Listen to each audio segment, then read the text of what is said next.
Binati og minahal kong matalunon. Okay, October karon, October 24, 2023. Okay. Karon di ay mag-release sa tupad beneficiary sa ilahang sweldo. Kuan natay mga beneficiary sa tupad diri sa lungsod sa Matalom nga panghatagan na sa ilahang sweldo, guys. Atong suruyon kung diin nanghatag og mga sa ilang sweldo ang mga kwan, ang tupad beneficiary diri sa lungsod sa Matalom. Atong bisitahon ang area kung diin didto nanghatag og sweldo sa mga tupad beneficiary diri sa lungsod sa Matalom.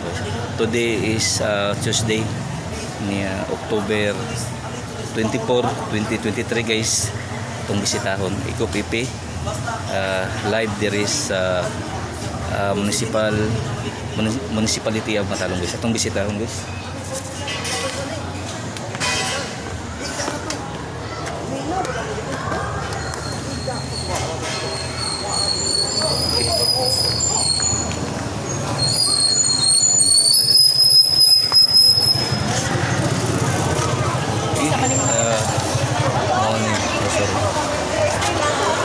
Sa asa mo nga barangay mo? Santa Paz. Bisag asa rin nga barangay no? Okay, kan kuan. Okay.